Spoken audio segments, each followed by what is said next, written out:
হে মহাদেব, এই ভিডিওটি যে ভক্তিভরে শ্রবণ করবে তার মনস্কামনা তুমি পূর্ণ করো।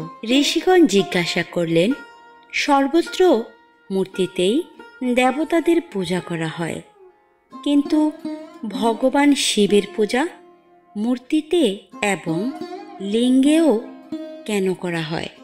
শ্রুত বললেন, মুনীশ্বরগণ, তোমাদের এই প্রশ্ন অত্যন্ত পবিত্র এবং রহস্যময়। মহাদেবই এই বিষয়ে বলতে পারেন। অন্য কোনো পুরুষ কখনো কোথাও এটি প্রতিপাদন করতে পারেন না। এই প্রশ্নের সমাধানের জন্য ভগবান শিব যা বলেছিলেন এবং আমার গুরুদেবের মুখে যেমন শুনেছি সেটি ক্রমশ বর্ণনা করছে। ভগবান শিবই একমাত্র ব্রহ্মরূপ হওয়ায় তাকে নিষ্কল বা নিরাকার বলা হয়। রূপবান হওয়ায় তাকে সকল ও বলা হয়। তাই তিনি সকল এবং নিষ্কল দুটোই। শিব নিষ্কল নিরাকার হওয়ায় তার পূজার আধারভূত লিঙ্গ ও সংস্কৃত লিঙ্গ শব্দের অর্থ পথিক বা চিহ্ন। নিরাকার অর্থাৎ শিবলিঙ্গ শিবের নিরাকার স্বরূপের প্রতীক। তেমনই শিব সকল বা সাকার হওয়ায় তার পূজার আধারভূত বিগ্রহ সাকার রূপ। সকল এবং অকল সমস্ত অঙ্গ পতঙ্গ সহ সাকার এবং অঙ্গ আকার থেকে সর্বতোভাবে রহিত নিরাকার রূপ হওয়াতেই তিনি ব্রহ্ম শব্দ দ্বারা কথিত পরমাত্মা। এই জন্যই সকলে লিঙ্গ নিরাকার এবং মূর্তি সাকার দুইয়েতেই ভগবান শিবের পূজা করে থাকেন। শিব ব্যতীত অন্য যে সকল দেবতা আছেন তারা সাক্ষাৎ ব্রহ্ম নয়। তাই কোথাও তাদের নিরাকার লিঙ্গ দেখা যায় না। পূর্বকালে প্রাঙ্গ ব্রহ্মপুত্র সনত কুমার মন্দরাচলে নন্দিকেশ্বরকে এই রূপ প্রশ্নই করেছিলেন। সনত কুমার বলেন, ভগবান শিব ব্যতীত অন্য যত দেবতা আছেন তাদের সকলের পূজার জন্য সর্বত্র প্রায়শ মূর্তি অধিক সংখ্যায় দেখা ও শোনা যায়। কেবল ভগবান শিবের পূজাতেই লিঙ্গ ও মূর্তি দুটিরই ব্যবহার দেখা যায়। সুতরাং কল্যাণময় নন্দিকেশ্বর এই বিষয়ে যে তত্ত্ব কথা আছে তা আমাকে ভালোভাবে বুঝিয়ে বলুন।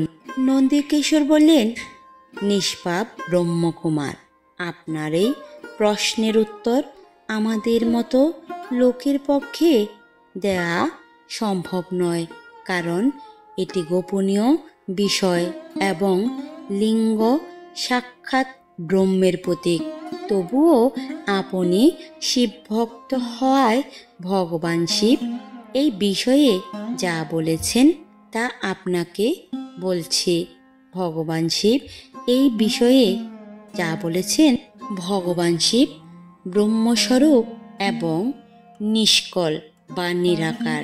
তাই তার পূজাতেই নিষ্কল লিঙ্গের ব্যবহার হয়। সমস্ত বেদের এই মত। শিবপুরাণ বিশ্বস্বর সংহিতা 5 থেকে 8 অধ্যায় থেকে হুবহু তুলে ধরা হলো।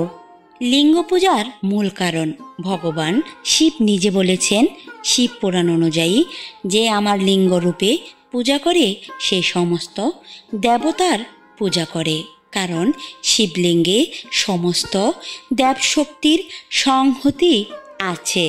লিঙ্গ পূজা আসলে সৃষ্টির উৎস ও বিশ্বচেতনার প্রতি শ্রদ্ধা প্রকাশ।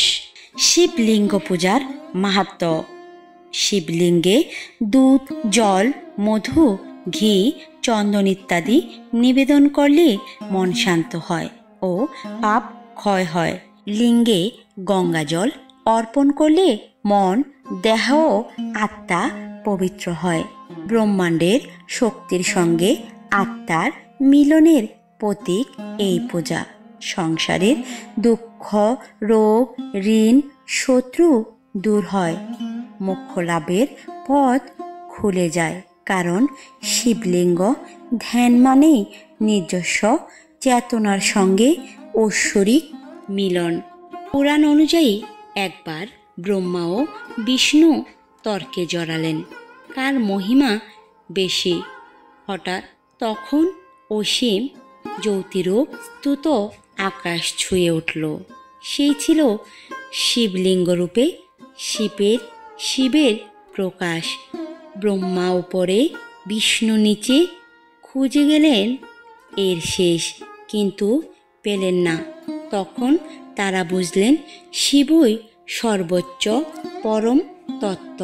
এই ঘটনার স্মৃতিতেই লিঙ্গরূপে শিবের পূজা প্রচলিত হয়। লিঙ্গ হচ্ছে অসীম চেতনার কেন্দ্রবিন্দু।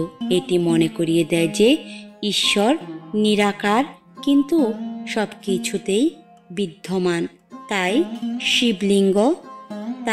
শিবলিঙ্গ পূজা মানে কোনো মূর্তি পূজা নয়, বরং সর্বব্যাপী পরমাত্মার আরাধনা। ভগবান শিবের লিঙ্গ পূজা শুধু ধর্মীয় রীতি নয়, এটি অস্তিত্বের উৎস, শক্তি ও চেতনার মিলনের প্রতীক। যে ভক্ত আন্তরিক ভক্তিভাবে শিবলিঙ্গ পূজা করেন তার মন হয় শান্ত, জীবন হয় পবিত্র, আর আত্মা পায় মুক্তি। সবাই বলি হর হর মহাদেব, জয় শিবশম্ভু।